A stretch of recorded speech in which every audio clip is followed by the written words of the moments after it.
오늘 말씀은 게네사렛 호수를 배경으로 하고 있습니다. 게네사렛. 이 지명이 조금 익숙지가 않는데, 게네사렛은 우리가 잘 알고 있는 갈릴리 바다의 또 다른 이름입니다.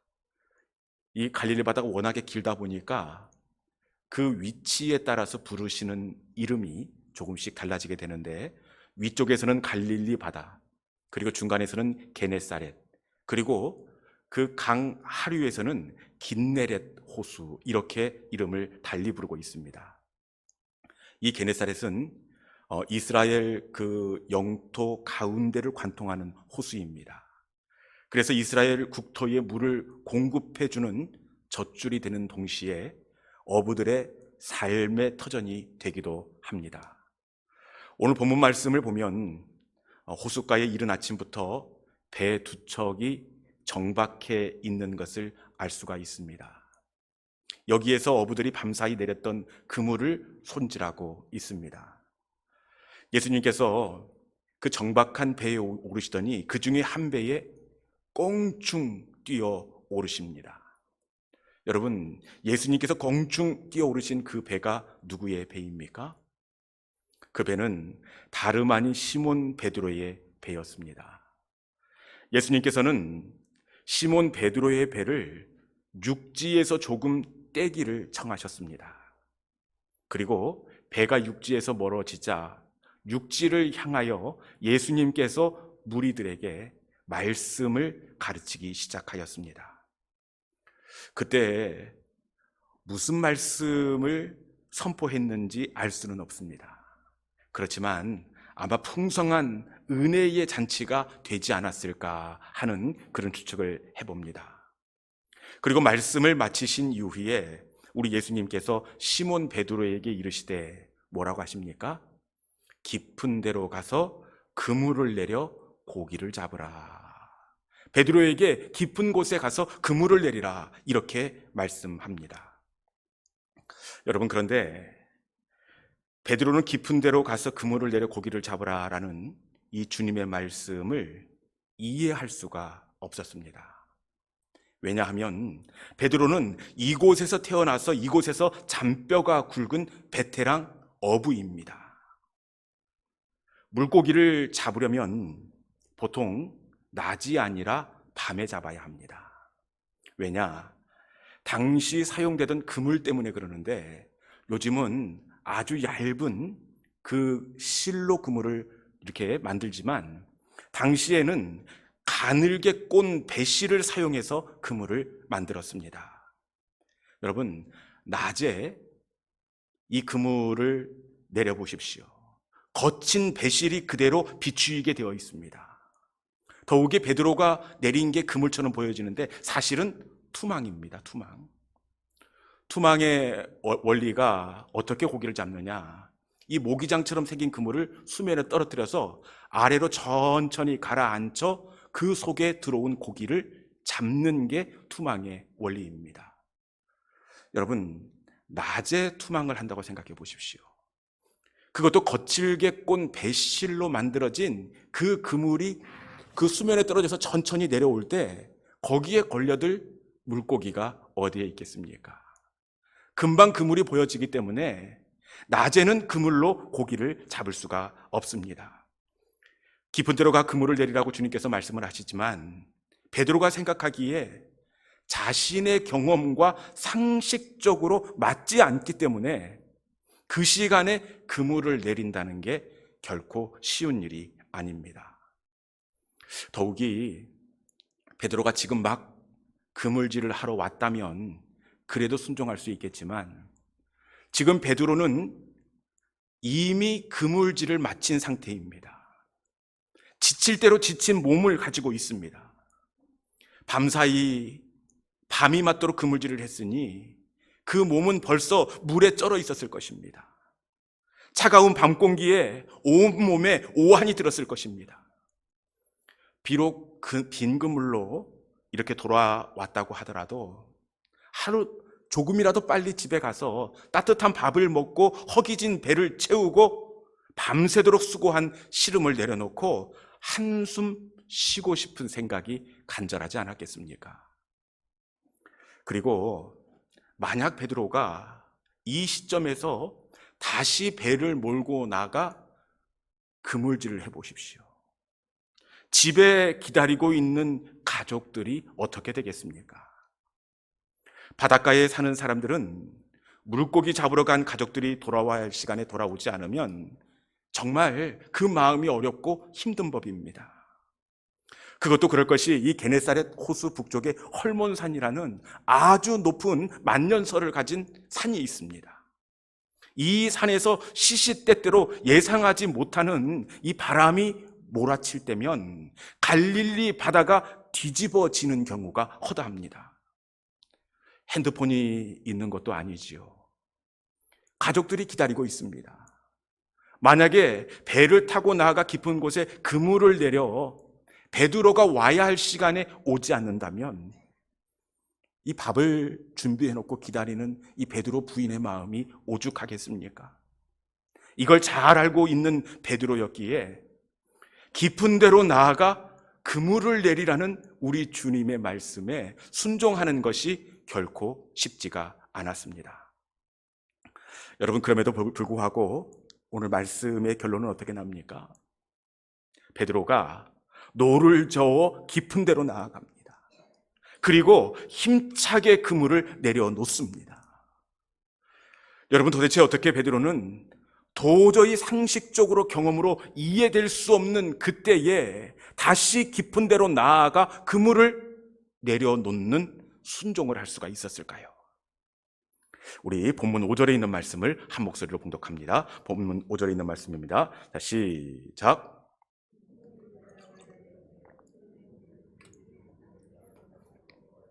잡은 것이 없지만은 말씀에 의지하여 내가 그물을 내리리이다 하고. 아멘.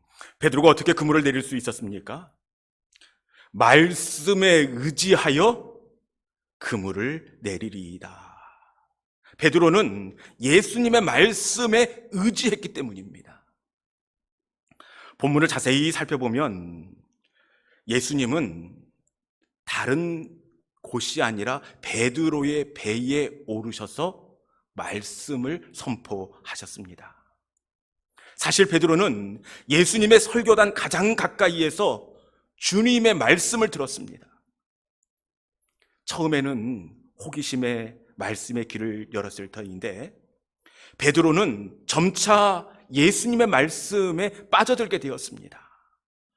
그 어떤 선지자나 바리새인들의 교훈과는 격이 달라 보였습니다. 구구절절이 가슴에 와닿는 위로의 말씀인 동시에 능력의 말씀이었습니다. 이 말씀을 들을 때에 베드로의 심장이 다시 뛰게 되었습니다. 여러분, 베드로가 다시 그물을 내릴 수 있었던 것은 바로 말씀이 먼저 만졌기 때문입니다. 순종이 아니라 말씀이 먼저라는 겁니다. 말씀이 들려질 때 자신의 생각과 경험과 상식뿐만 아니라 두려움과 염려와 갈등까지 그물에 싸서 호수 깊은 곳까지 내려놓을 수가 있었습니다. 이게 중요한 말씀인데 여러분, 순종이 아니라 말씀이 먼저였다는 겁니다. 말씀이 들려지고 하나님의 말씀이 그의 마음을 사로잡을 때에 비로소 베드로는 깊은 곳에 나아가 그물을 내릴 수가 있었습니다. 이게 순종의 순서입니다. 굳어진 땅을 갈아엎어 부드럽게 한 후에 생명이 싹트듯이 하나님은 말씀을 먼저 보내셔서 우리의 심령을 먼저 만지십니다. 그리고 난 이후에 순종할 수 있는 힘을 허락해 주십니다. 여러분, 출애굽한 이스라엘이 어떻게 가로막힌 홍해 바다를 건널 수가 있었습니까? 그건 역시 말씀이 먼저 그들의 마음을 만졌기 때문입니다.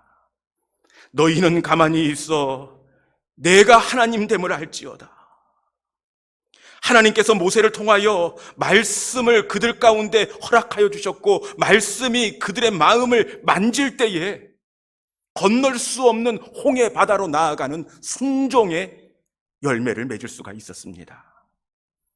여러분, 여리고성을 이스라엘 백성들이 도는 것 역시 마찬가지 아닙니까? 어떻게 도저히 나아갈 수 없는 그 여리고성을 비무장 상태로 순종할 수가 있었습니까? 말씀입니다. 말씀이 그들의 마음을 만졌기 때문입니다. 말씀이 들려질 때 우리가 어찌할꼬 회개의 역사가 일어났습니다. 말씀이 들려질 때에 변할 것 같지 않던 삭개오의 마음이 완전히 새롭게 될 수가 있었습니다. 여러분, 아름다운 무지개를 보기 위해서는 먼저 소나기가 있어야 합니다. 우리 삶에 그 아름다운 무지개를 보기 위해서는 먼저 말씀의 소나기를 맞아야 합니다. 우리 삶의 순종의 그물을 내리기 위해서는 말씀이 먼저 우리의 마음에 와 닿아야 합니다. 말씀이 저와 여러분의 마음을 먼저 만질 수 있기를 축원합니다.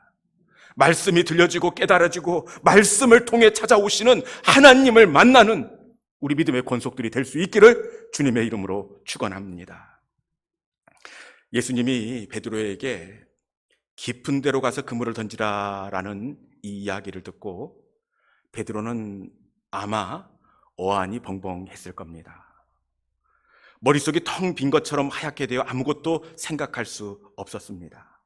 그것도 그럴 것이 말씀드렸다시피 상식에도 맞지 않고 자기의 경험에도 부합하지 않았기 때문입니다.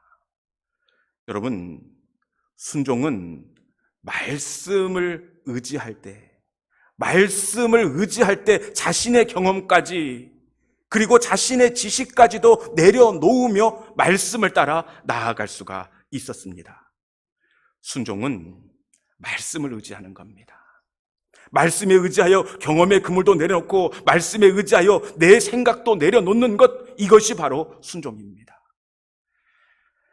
베드로가 말씀에 의지하여 순종의 그물을 내려놓을 때 베드로는 지금까지 한 번도 경험하지 못했던 그 기대감이 베드로의 마음속에 있었을 것 같습니다.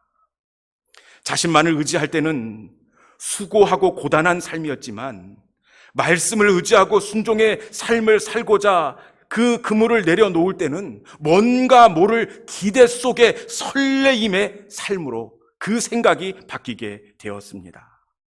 저는 이 시간 말씀을 의지하여 순종의 자리로 나아감으로 말미암아 저와 여러분의 삶이 기대감으로 설렘으로 그렇게 새롭게 다가올 수 있는 은혜를 맛볼 수 있기를 축원합니다. 여러분, 베드로가 그물을 내릴 때에 우리 주님께서 어떻게 하시느냐? 먼저 우리 예수님은 이 베드로를 기적의 사람으로 만들기 위해서, 새롭게 하기 위해서 베드로를 찾아오셨다는 겁니다. 이 기적의 처음은 우리 주님과의 만남으로부터 시작했다는 사실입니다. 여러분, 우리 삶의 기적 역시 이 만남으로부터 시작합니다. 이 시간에, 이 대림의 시간에 오시는 주님을 만남으로 말미암아 우리의 삶도 은혜의 삶으로 들어가는 첫걸음이 떼어지는 이 시간이 될 수 있기를 주님의 이름으로 축원합니다.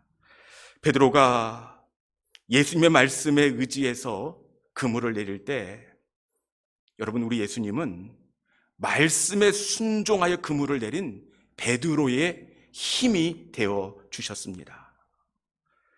아무리 강철 같은 베드로라고 하더라도 밤이 새도록 그물을 내렸습니다. 얼마나 힘이 들고 지쳤겠습니까? 그것도 그럴 것이 이 운동선수들의 이야기를 들어보면 여러분, 정타가 힘들겠습니까? 헛스윙이 힘들겠습니까? 헛스윙이 훨씬 더 힘이 빠지고 헛발질이 훨씬 기운이 빠지는 법입니다. 이처럼 베드로가 밤이 맞도록 빈 그물질을 했기 때문에 베드로는 고기를 잡은 것보다 훨씬 더 깊은 어려움과 그런 힘이 빠지는 상황 가운데 있었을 것입니다. 여러분, 그럼에도 불구하고 어떻게 되었습니까? 베드로가 말씀에 의지하여 노를 저어 나아갈 때 우리 주님은 베드로의 강한 어깨가 되어주셨습니다. 어디서 이런 힘이 났는지 베드로 스스로도 알 수가 없었습니다. 어디에 이런 힘이 남아 있었는지 그물을 던지는 베드로의 팔이 마치 무쇠팔처럼 느껴졌습니다. 여러분, 믿음으로 순종하여 말씀의 자리로 나아갈 때 우리 주님은 우리가 알지 못하는 새 힘을 공급하여 주시고 감당하게 하시는 주님이 되시는 줄로 믿습니다. 말씀에 의지하여 그물에 자신의 경험과 상식을 담아 내려놓을 때 우리 주님께서 어떻게 하시느냐? 우리 주님은 아무도 상상할 수 없었던 놀라운 기적을 베드로 가운데 허락하여 주시는데, 오늘 6절과 7절에 있는 말씀 같이 한번 읽어보겠습니다. 6절과 7절에 있는 말씀 같이 봉독합니다. 자, 시작. 그렇게 하니 고기를 잡은 것이 심히 많아 그물이 찢어지는지라. 이에 다른 배에 있는 동무들에게 손짓하여 와서 도와달라 하니 그들이 와서 두 배의 채움에 잠기게 되었더라. 말씀에 의지하여 그물을 내릴 때에 우리 주님은 베드로의 그물이 되어 주셨습니다. 순종할 때 우리 주님은 베드로의 그물이 되어 주셨습니다. 여러분, 우리 주님의 베드로의 그물이 되어 줄 때에 그 어떤 물고기도 빠져나가지 않게 해 주셨습니다. 베드로는 올려진 그물을 바라보면서 그 눈을 의심하지 않을 수가 없었습니다. 베드로가 내린 그 빈 그물에는 팔뚝만한 고깃대들이 아침 햇살을 받으며 은빛 속살로 퍼득거리고 있었기 때문입니다. 밤새도록 수고해도 아무것도 얻지 못한 이 허무한 인생이 말씀에 순종하여 그물을 내릴 때에 축복을 들어 올리는 인생이 될 수가 있었습니다. 여러분, 물고기가 심이 많았지만 어떻게 되어 있습니까? 그물이 찢어지지 않은지라. 두 배에 가득 담았지만 그 배가 가라앉지 않았습니다. 만선의 깃발을 휘날리며 항구로 돌아올 때 수많은 사람들이 부러워하는 인생이 될 수가 있었습니다. 말씀에 순종하였더니 베드로의 인생이 역전의 축복이 임하게 되었습니다. 여러분, 그 후에 베드로가 어떤 인생을 살았습니까?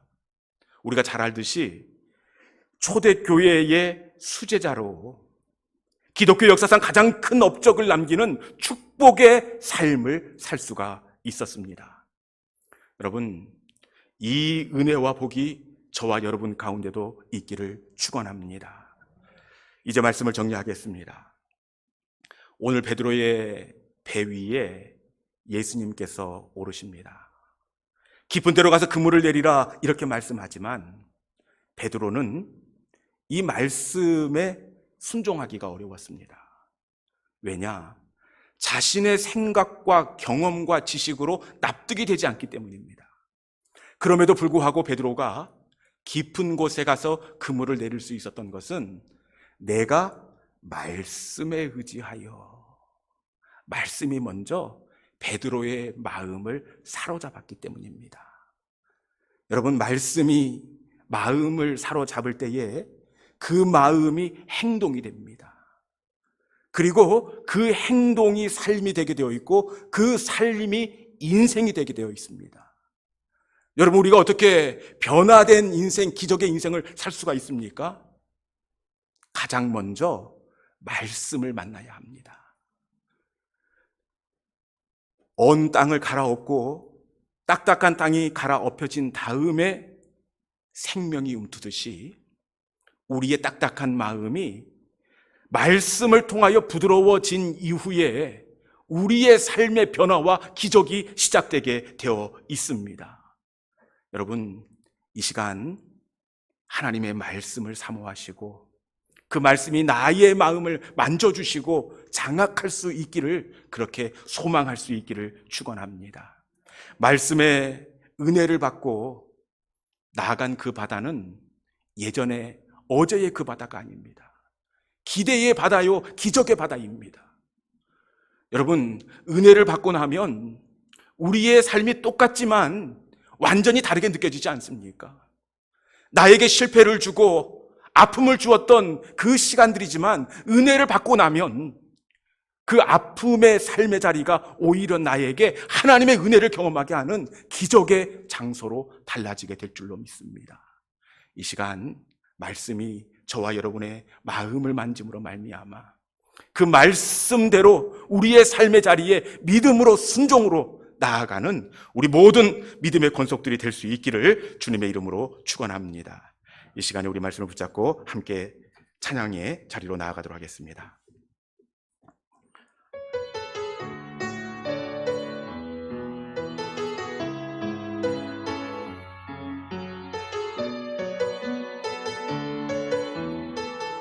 전능하신 나의 주 하나님은 전능하신 나의 주 하나님은 능치 못하실 일 전혀 없네. 우리의 모든 간구도 우리의 모든 생각도 우리의 모든 꿈과 모든 소망도 신실하신 나의 주 하나님은 우리의 모든 괴로움 바꿀 수 있네. 불가능한 일 행하시고 죽은 자를 일으키시니 그를 이길 자 아무도 없네. 주의 말씀 의지하여 깊은 곳에 금을 던져 오늘 그가 놀라운 일을 이루시는 것 보라. 주의 말씀 의지하여 믿음으로 금을 던져 믿는 자에게 능치 못함. 다시 한번 찬양할 거예요. 전능하신 나의 주 하나님은 능치 못하실 전혀 없습니다. 능치 못하실 일 전혀 없네. 우리의 모든 간구도 우리의 모든 생각도 우리의 모든 꿈과 모든 소망도 신실하신 나의 주 하나님은 우리의 모든 괴로움 바꿀 수 있네. 불가능한 일 행하시고 죽은 자를 일으키시니 그를 이길 자 아무도 없네. 주의 말씀 의지하여 깊은 곳에 금을 던져 오늘 그가 놀라운 일을 이루시는 것 보라. 주의 말씀 의지하여 믿음으로 금을 던져 믿는 자에겐 능치 못하. 주의 말씀 의지하여 깊은 곳에 금을 던져 오늘 그가 놀라운 일을 이루시는 것 보라. 주의 말씀 의지하여 믿음으로 금을 던져 믿는 자에겐 능치 못함. 믿는 자에겐 능치 못함 없네.